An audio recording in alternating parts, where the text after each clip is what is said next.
So, after watching this video from Rocket Sloth about speedrunning Halo in odd ways to get onto HaloRuns.com, I immediately set out to get a Halo world record myself.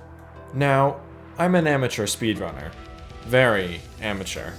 By that, I mean I've done absolutely no formal speedrunning before, so I had a lot to learn.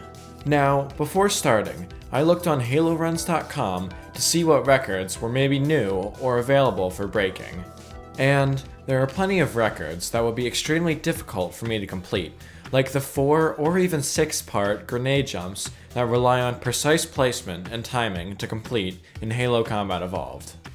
This fact was cemented when I watched some of Garish Goblin's Halo CE speedruns that used some of the most precise and memorization-intensive tricks that would easily take me many hours to learn. Along with the difficult tricks, I also learned from this that speedrunning is very time-consuming. When you do a run, you may get better at one level, but it can easily be ruined by messing up a small part of another level, which was very apparent to me throughout this process. So, let's get into what I did. The guys over at Rocket Sloth did Halo 3 ODST on easy, with the Acrophobia skull on in co-op. Now, after watching the video, I immediately headed over to see if anyone had done the solo version of this yet on HaloRuns.com, and to my surprise, it was totally empty. I think the reason for this was because it's a newer category, which does help me out in my case. And after looking at that, I was off to the races, quite literally. I started by learning the ins and outs of the Acrophobia skull and the physics of Halo 3 ODST. Now, the Acrophobia skull doesn't work the way you might think it does. Yes, you can fly. You can gain momentum and fly pretty fast actually. But because of the physics of the engine, if you hit a stationary object at high momentum while flying, you will take damage according to how fast you are going before you are stopped. Now, this presents issues for a few reasons. Mainly, city streets aren't exactly known to be the most open places, and New Mombasa is no exception. You can easily hit lampposts, not take a turn fast enough, or do many other things that will take away most of your health if you're lucky, and insta-kill you if you are not. This is such a problem because you can quite literally insta-kill a run, as if you're flying through a level and die from hitting some stationary object, it's possible you'll go back to the very beginning of the level, wasting potentially multiple minutes of time that are so valuable to a speedrun. And for a run to be fit for a world record, you have to have a near flawless run in relation to dying and not dying, where you'll get sent back to the beginning of the level. Now, with all that being said, let's get into my run. Mind you, some of the footage shown may be from other, previous runs, because there are a lot of other runs that I attempted before this. Also, the time for these runs are counted by taking the individual level times from the post-game Carnage reports, so that'll be why I don't have any of those fancy speedrun split timers. So, starting off with the first Mombasa Streets level, where you get out of your pod, you immediately fly after jumping from the pod to not hit the ground, and start flying over to the first area with Covenant enemies.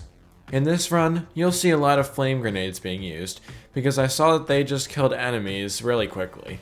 So, after quickly killing the enemies and answering the phone, I go right over to the security door, where I wait for it to open. From there, it's just memorizing what way to go, going into the next building and going up the stairs to find Dare's helmet, where I end the level. That brings me quickly into Tayari Plaza, where no time is wasted at all.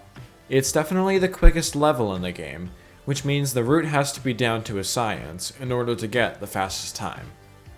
After flying through the first section and through the 2 security doors, I'm already at the end of the level, just flying down to the pod to activate the cutscene. Now, these items you go to in order to activate the cutscenes in ODST can sometimes be a bit finicky to activate, which will be apparent later also, possibly wasting a few seconds to try and get the right angle and distance to activate it properly. The next streets level is pretty simple. It's just all about knowing the right route to go on to get there as quickly as possible. And While I didn't get the cutscene trigger the first time perfectly, it still went pretty well overall. Next up is Uplift Reserve, which is another quick level. One thing about this level is just going over different hills to skip sections of it, like you see here to skip a few sections of flying, and here to get to the end of the level quicker.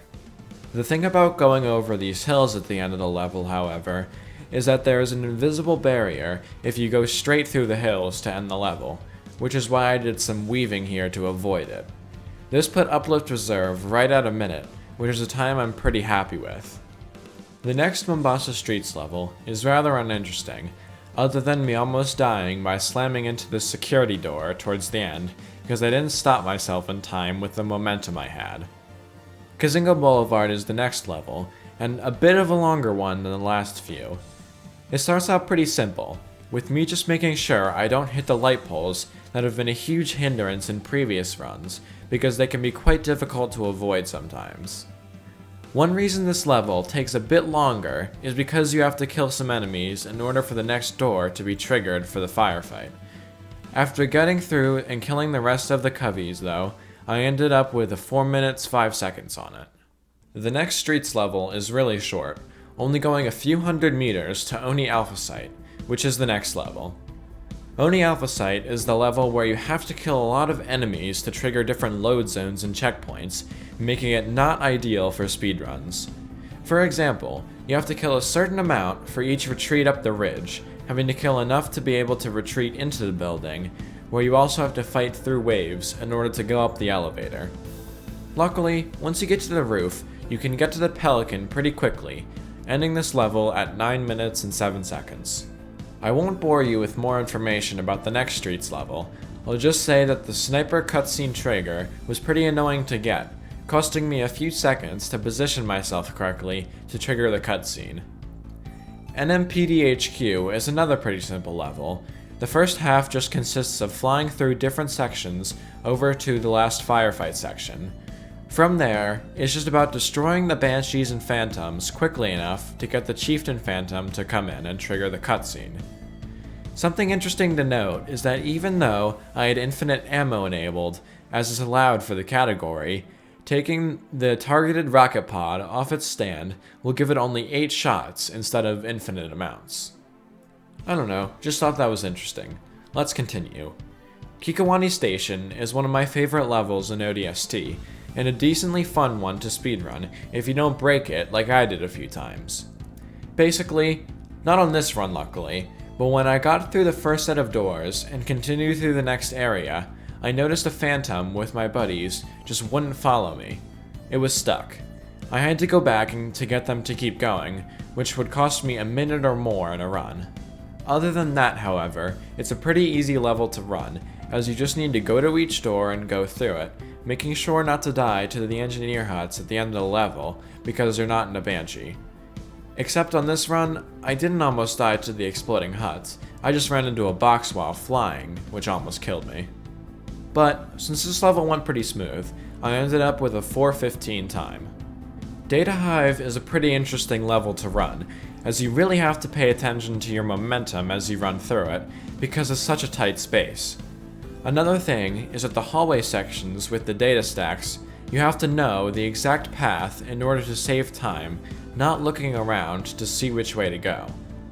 Another thing that screwed me up a few times was when you get to the area outside where Virgil is, the Brute Chieftain there has screwed me over quite a few times when I didn't take down his shields quick enough and he hit me with his hammer, thus killing me. After getting through that though, it's smooth sailing to the end of the level, ending it with an 8:51 time.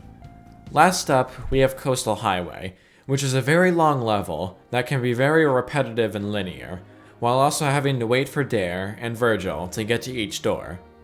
It makes up for its repetitiveness with its scenic storytelling normally, but that doesn't matter in a speedrun. Now, I know there's a skip in Coastal Highway where you can grenade a warthog over the barrier and skip part of the level, but I'm terrible at any skips that have to do with grenades, and for the life of me couldn't do it during all my practice runs.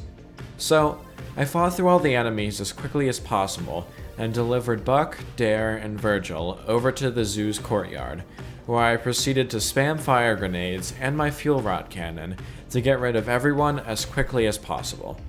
And after the last wave of brutes, I see Mickey, Romeo, and Dutch come in with the Phantom to save us from the currently burning city, where once we get into the Phantom, the speedrun is over.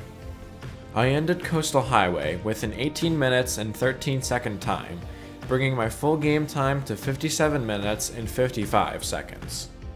While not the best time in the world, I'm pretty happy considering I don't have much speedrun experience.